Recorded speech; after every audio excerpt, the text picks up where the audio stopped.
So we're on day 3. We're talking about determining the amount of an analyte. We call that a quantitative analysis, Alyssa, versus what? What other type of analysis is it? It also starts with a Q. Not quantitative, but qualitative. Now, Melissa, that would be what? It's not this. What's qualitative analysis?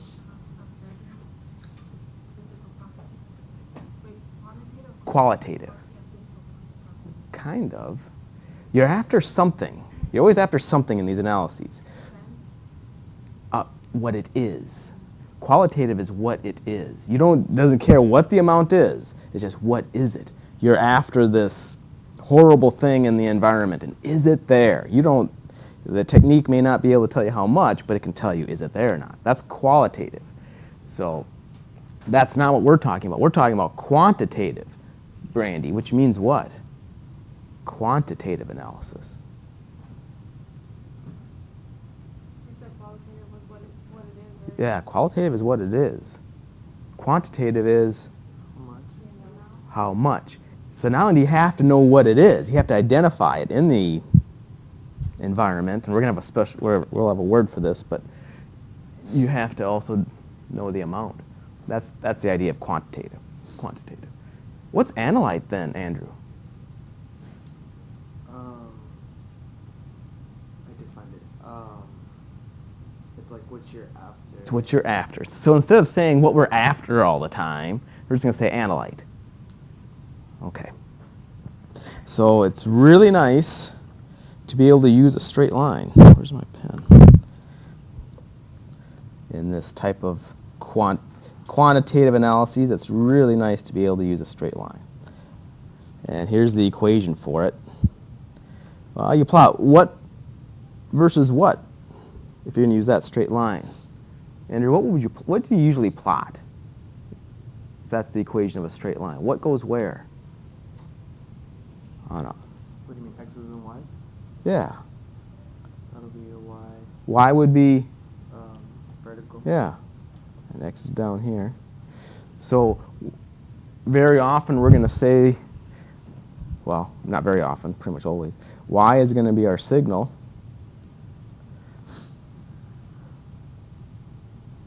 X is going to be our what, Alyssa?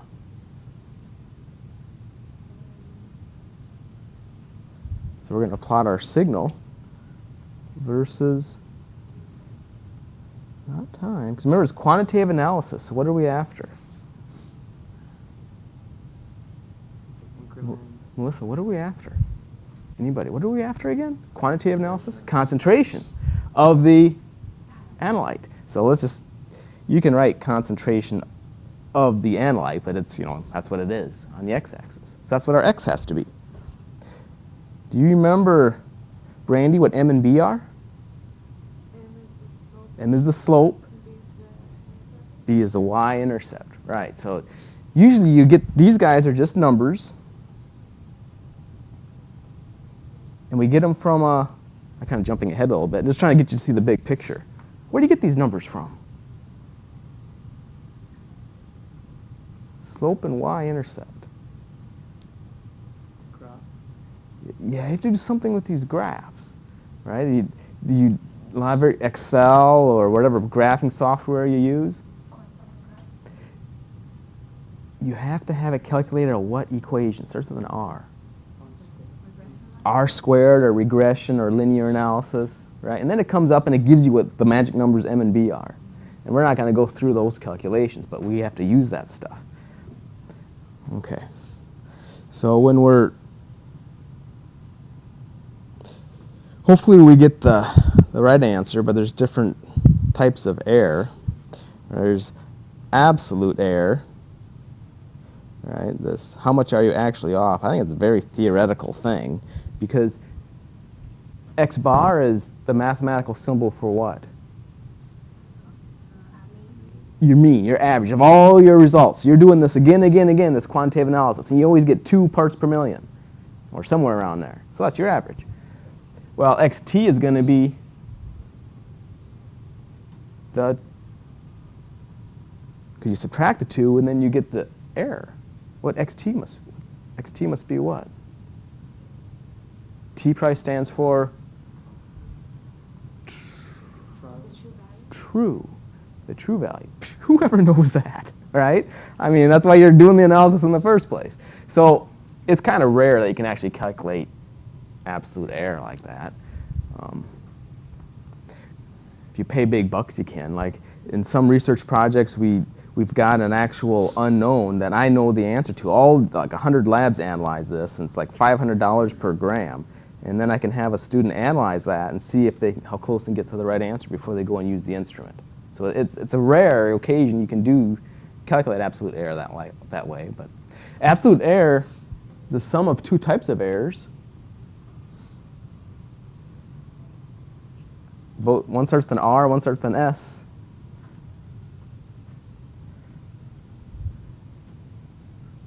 One type of error, you're always too high, you're always too low, and there's something wrong with what you're doing.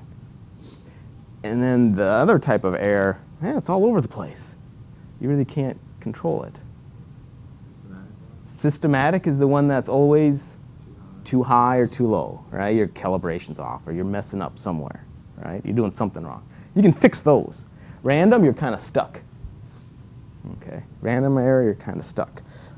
So I don't see calculating absolute error very often in your, well, maybe, for example, in you guys who just did the AA, and I think you're supposed to calculate the amount of sodium per serving in this baking powder stuff. So you actually do know the true value. Just look at the back, look at the little label. So there you could calculate absolute error. Because in the little template of the grade sheet, it says to calculate the error whenever you can. It's one of those little bullets under the results section, and to make a table of it. So in that case, you could actually calculate absolute error. And this is how you would do it. Okay. But more than often than not, I think you're going to be calculating something like this. Oh, that still has xt. So I got to give you an expected value, don't I? So average minus the true over the true, percent relative error. I think this one is more useful. All right. Oh, we're 10% off or 3% off. And notice there's no absolute value sign. So if it's negative, it means something. You're too low. Positive, you're too high. It's kind of nice. Okay, so you go through all this work to get our quantitative our answer, and then you calculate the error. Great. Okay, well, how do we get this quantitative analysis? How do we get this amount in the first place? We make a calibration curve. So what is a calibration curve? A hint is the plot. Now, if you have really good eyes, Andrew, you can read the axes on there. There's a bunch of dots, and it looks kind of linear. But we already said it. The answer is really up here. Yeah, concentrations on the x-axis and signals on the y. So they had to, in this plot, they actually had to make a table, concentration and signal, make a whole bunch of these standards. Make a whole bunch of those standards, right? And then measure their signal, plot it out. Do the regression equation. And then you plug in, once you know your regression equation, right? Do you see it? You're going to have signal equals a number times concentration plus another number. So then you measure your signal of your unknown, right? Plug in your unknown signal, and you calculate that concentration, right? So all these unknown concentrations are always calculated using that regression equation, okay, in these quantitative analyses. So we're just shooting for straight lines, hoping that's what works. Okay. Do they have to be linear? What would you think? Not necessarily, no. If they're not linear, can you use this? You can't use that. You're going to have a heck of a lot of data points right? And then actually go off the graph, or have some better software that can actually model and use some methods like simplex or something and actually calculate a curve. But you're going to need a lot of data points. So it's kind of nice. Dynamic range. When we bought our UV-vis spectrophotometer, the guy said, man, you're paying big bucks for this because our dynamic range goes all the way up to 5 absorbance units. What does that mean? Dynamic range. And it's a big deal. It is a really big deal. Dynamic range means that whatever you're getting the signal, whatever you're using to get the signal, it's always linear. So that means it's a linear relationship. That equation will always work. So that's why it's a really big deal to have this really nice big dynamic range. So it just means that there's a dynamic range means that there's a linear relationship between signal and what again, Andy? Signal and concentration. Linear relationship. Nice. Okay. Now you're doing a project, and I don't know, someone's killing the cockroaches in Metz Hall, and they're using something they're not supposed to be using. So you analyze all these little cockroaches, and you find out what the compounds are on some fancy instrument upstairs, and you have to make a calibration curve to see how much stuff there is. But are you in a linear range? Is it dynamic in the signals that you're getting? No. You can make all these standards and see if it looks linear, but that's a lot of work. What could you do to see if a really quick test to see if it's linear relationship with any analysis you're doing? If you do it once with a particular concentration, if you just double the concentration, the signal better double, or halve the concentration, the signal better halve, right? So that's just kind of a quick way, and then you know that you're good. If it doesn't, man, you really need to get in a region where it is linear. Otherwise, you're going to have a lot of work, right? Okay.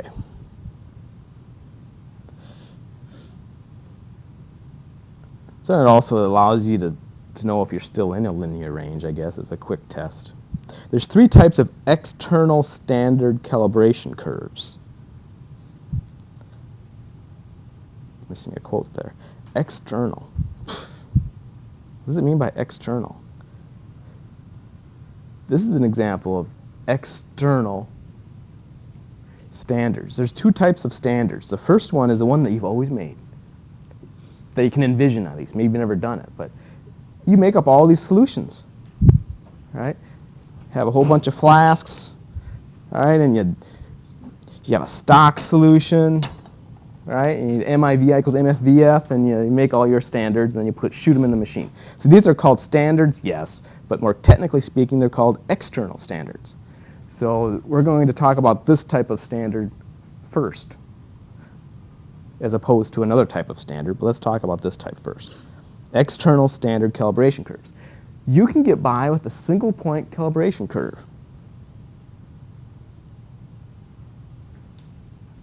It's not much of a plot. What's the axes again? Andrew, what's the axes again on this calibration curve? Signal versus concentration. Yep. So you don't have much to tabulate. So you make your external standard, right? Measure the signal. So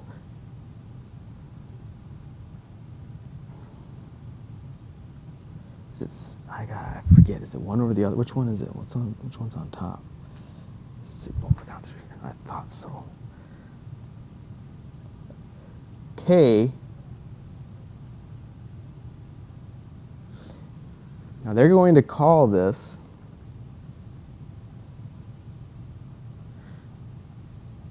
just to get some jargon in here, get some job security, a response factor. They're going to call K a response factor. And this is SA and CA. What's the A probably stand for? Analyte. So you have an SA and a CA. SA probably stands for signal of the analyte, and CA, concentration of the analyte. Okay, so that's our SA and CA. So what you do is you make CA, right, or prep it. That might sound better, right? Make it, prepare it. Prep a standard, right? Measure the signal. Calculate your K. Okay, well, what good is that? Because then how do you do an analysis? Can you picture what you're going to do? Just using this response factor, right? You have this unknown, right? You have that unknown. Well, you know what your response factor is. So let's just measure the signal of the unknown and then calculate the concentration. So it's a very simple relationship, right? Right? Then measure your signal of your unknown and calculate CA, right? Because CA is just what? SA over K. Okay.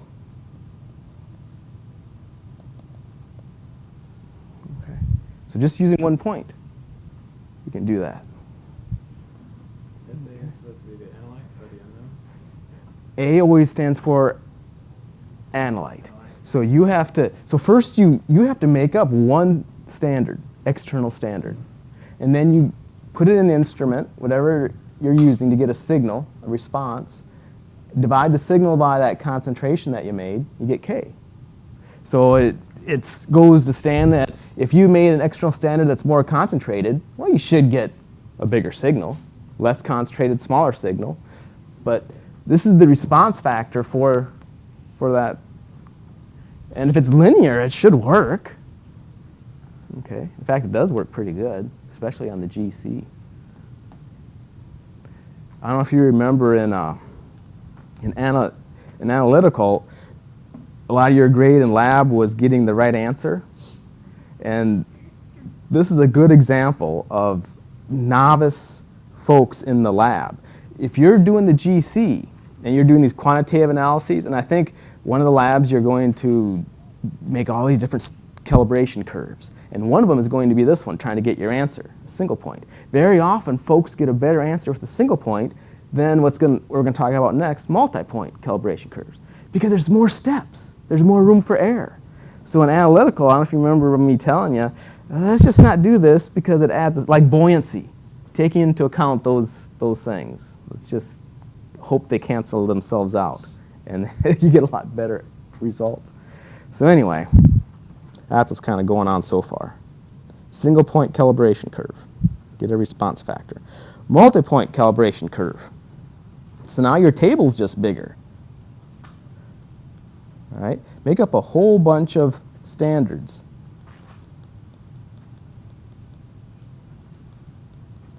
And then measure all their signals, right? Get a whole bunch of them. Plot them out.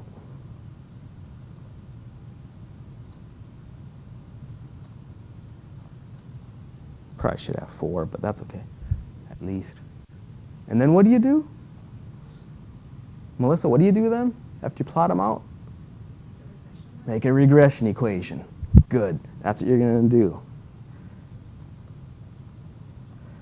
Then your signal, some number times your concentration plus another number. Get that regression equation. Okay. And then you have your unknown. Measure its signal.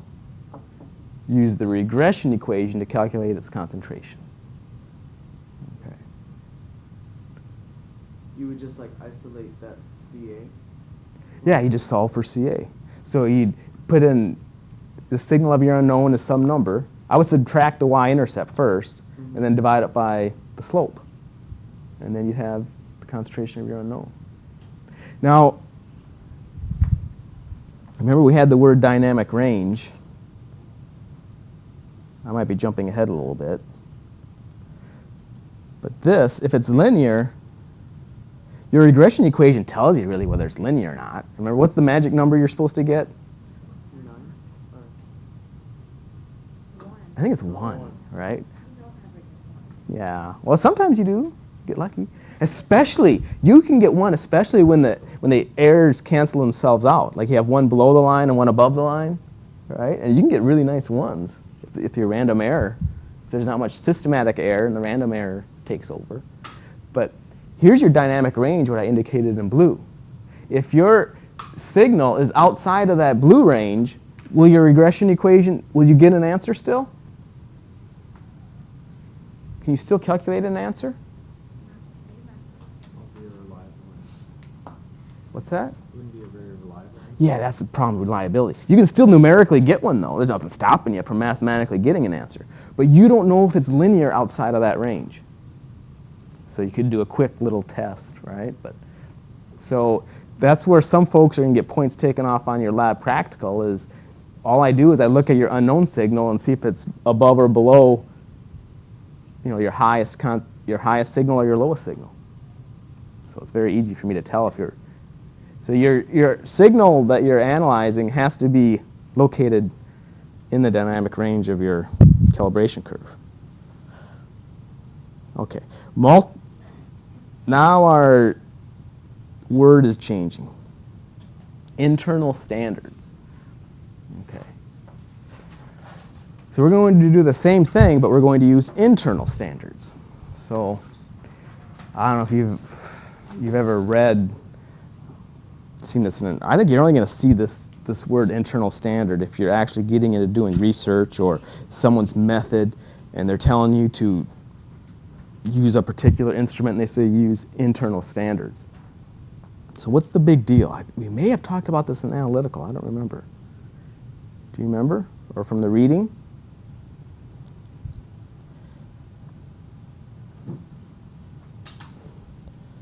Let's make it up.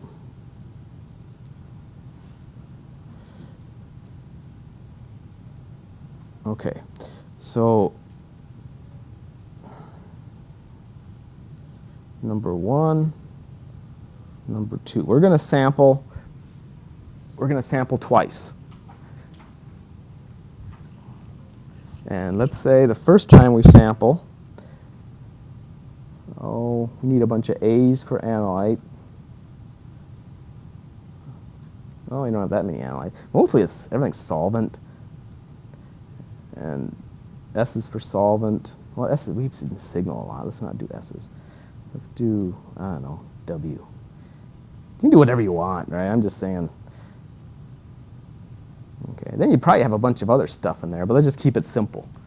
Okay, to get the point across. And then you sample the same thing again, and this is what you draw. So I try to draw the boxes the same size, but More yeah, a little more. You got a little more. You got a little more. Okay, a little more analyte. Okay, but it's the same size box. I tried to draw it. You know, that's not what you're supposed to look at. You're supposed to look at what's inside the box. We sampled a little more analyte. Okay, so with this sampling fluctuation is when you have to use an internal standard. Whenever this is going on, you have to use, well, you don't have to, but it would be really helpful for you to use an internal standard. And when would it be really helpful? Oh, the guy's life, he's going to get 10 years if you prove that he's got cocaine in his blood. Well, that analysis had better be correct. So if that analysis has sampling fluctuations in it, internal standard has to be done. Okay? So this type of talk is why people in science who go into law are going to go like this.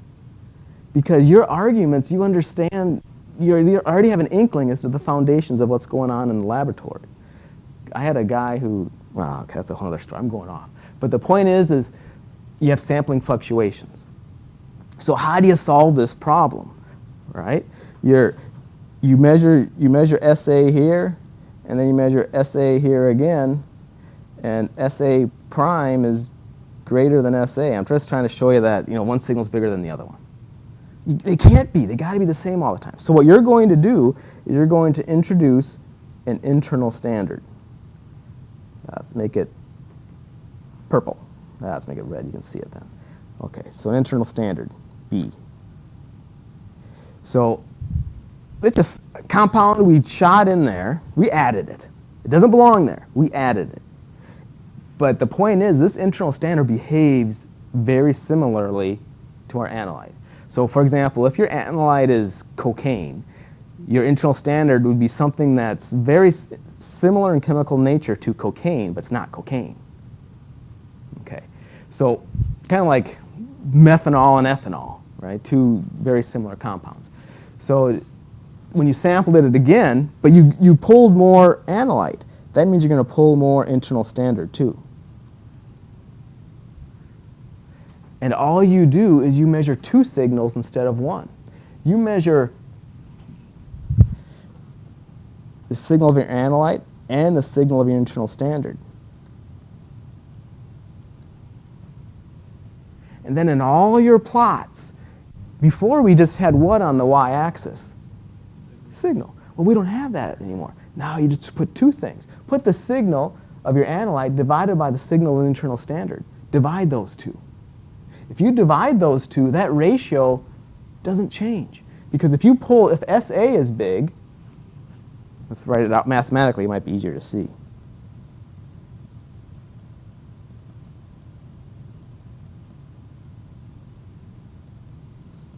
Because mathematically, if your analyte, if your signal is bigger, right, like SA prime is bigger, well then SB prime is going to be bigger too. That ratio will be the same as SA over SB. So that takes care of what fluctuations are we worried about? What's it called? Blank fluctuations. Starts with an S. This is a problem. Sampling. Sampling fluctuations is what's solved by internal standards. There might be a better word than sampling. I can't think. My English needs work. But you know what I'm talking about when the amount that you're injecting into the machine. That's what I mean by when I say sampling. Because you want it to be the same every time.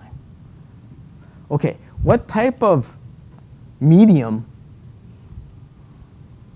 You don't have very many choices here. What are the states of matter? Solid, liquid, gas. You only have three choices here. There's some others, but not really at room temperature. What medium or what state is this do you see this being the biggest problem in? Gas, exactly, gas. Gases are really hard to sample. They move around awfully fast. So that means what instrument should you be using internal standards if someone's prison term depends on it? GC, gas chromatography. Yep. Okay. If not done in class, the below is homework. Ah, that's fine with me. Let's make it homework. Okay. Standard addition technique. What's a sample matrix?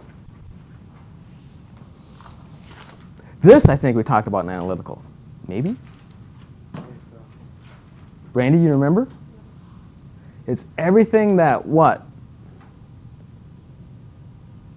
Or it's the blank of the analyte. Everything surrounding it. The more technical jargon might be chemical environment, right? More specific. The chemical environment, but everything, exactly, everything surrounding that, chemically speaking, that analyte. So In words again, what's an external standard calibration curve, Alyssa? What is that again? How would you describe that?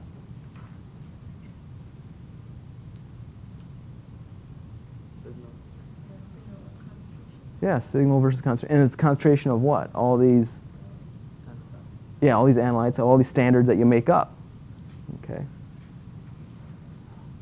When can you envision an external calibration curve giving incorrect results?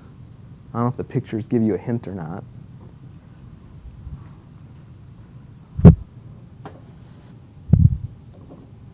Can you envision it, Andy?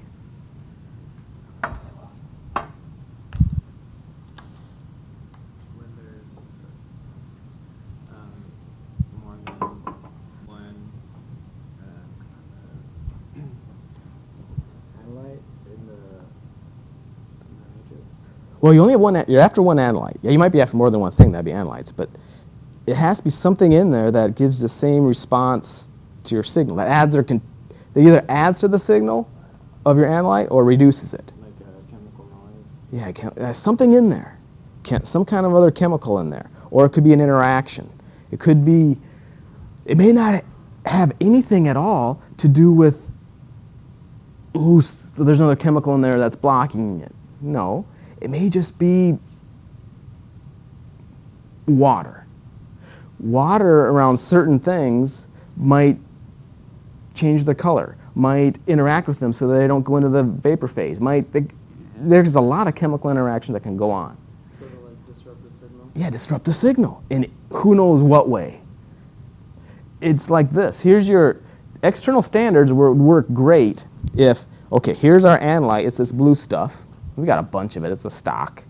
Okay, and here's our unknown. I give it to you in lab, and it's nice and clean. You make up all these external standards, use MIV, right? Here's a big stock solution of it, right? And you MIV equals MFVF, you can make up standards and put them on the machine and then shoot this guy, no big, nice and clean. Now I replace, so I can't, I'm not going to play it. I'm going to replace this with this. Elmendorf lake water. And I dumped a little bit of this blue dye solution in there. I mean, there's got to be stuff in there that's going to mess up your signal, right? Yeah, filter it for sure. That's the easy solution, but you still got a lot of junk in there. So what's the solution?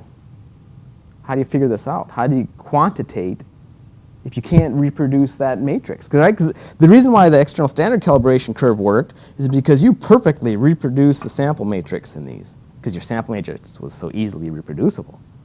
But now you got this stuff. You can't reproduce your sample matrix. So the solution is to do the what technique? Standard addition technique.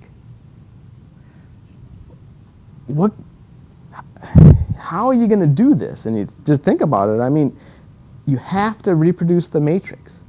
That's a huge chemical analysis to reproduce this. So what do? You use, exactly, you use this as your solvent. Use this stuff as your solvent, as your matrix. That's what you use. That's the solution. And then pretty much all you're going to do is take your standard and spike it. You're going to spike all these dirty solutions. So you don't care about what's in this matrix. You don't care what's interfering with your analyte, because it's going to do it equally in every single one.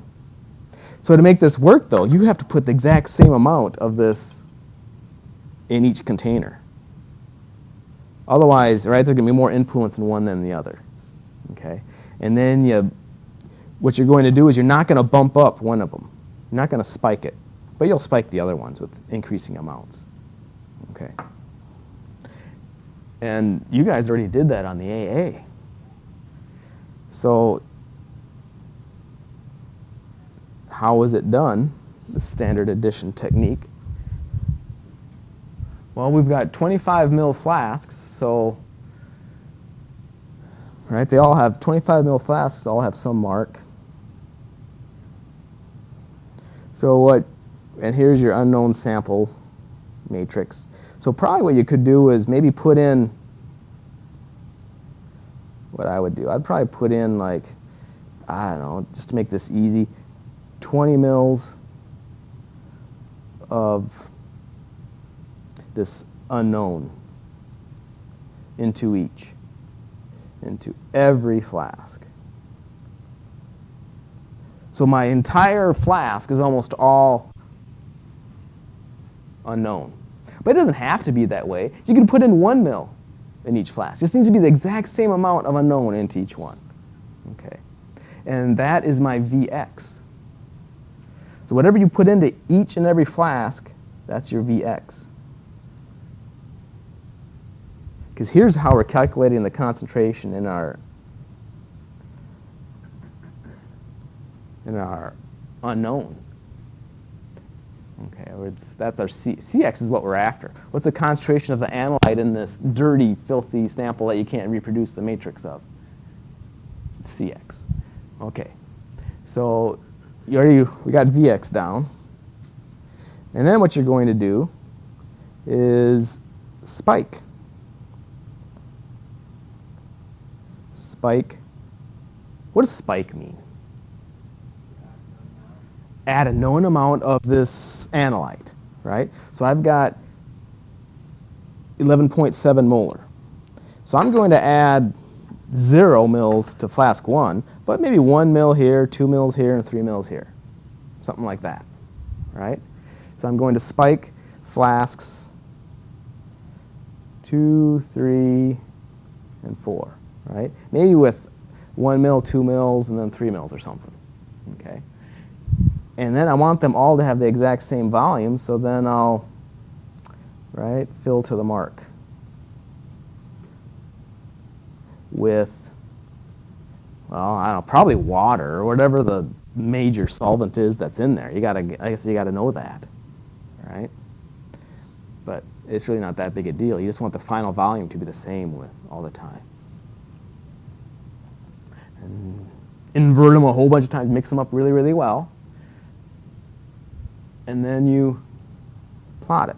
Now, spike, the amount that you're spiking with is really Vs, the volume of the stock.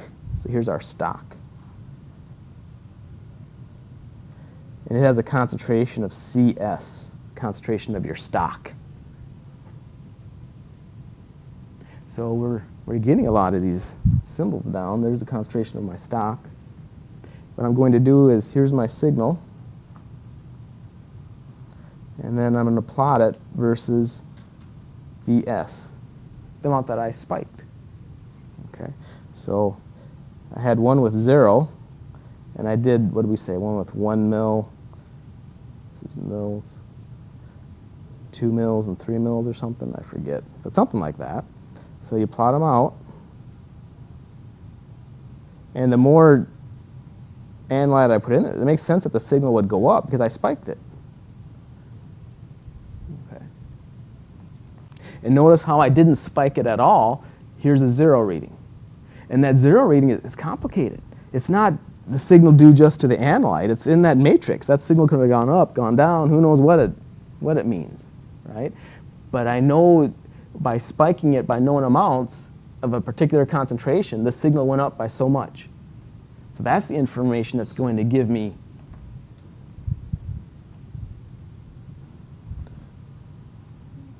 Cx, the concentration of analyte in my unknown. So, right, so this B and this M is probably coming from what? See the little B in the M? Coming from the regression equation. So you have to do a regression equation on this. And you plug in your B and your M, and you'll calculate Cx. Plug in Cs, the concentration of the stock, Vx, the volume of the unknown that you put in each flask. Okay. Really what's going on here is if you extrapolate that line and go all the way to the x-axis, you're right there. And if you see what volume this would be, because here you have your x-axis, yeah, it's a negative volume. It's kind of weird, right? It's a negative volume of stock. But that's the volume of stock that's equivalent to make that signal that's in your unknown. So that's really what you're after. And that's kind of the concept behind this. But here's your equation. Let's not really worry about it. Okay. And that's it. B is, remember y equals mx plus b? So that's going to be your y-intercept. Yeah, so you get that regression equation. So you're going to be plotting, remember, you're plotting those signal versus volume of the stock, your volume that you spiked. So it's different than an external standard calibration curve where you plotted signal versus concentration.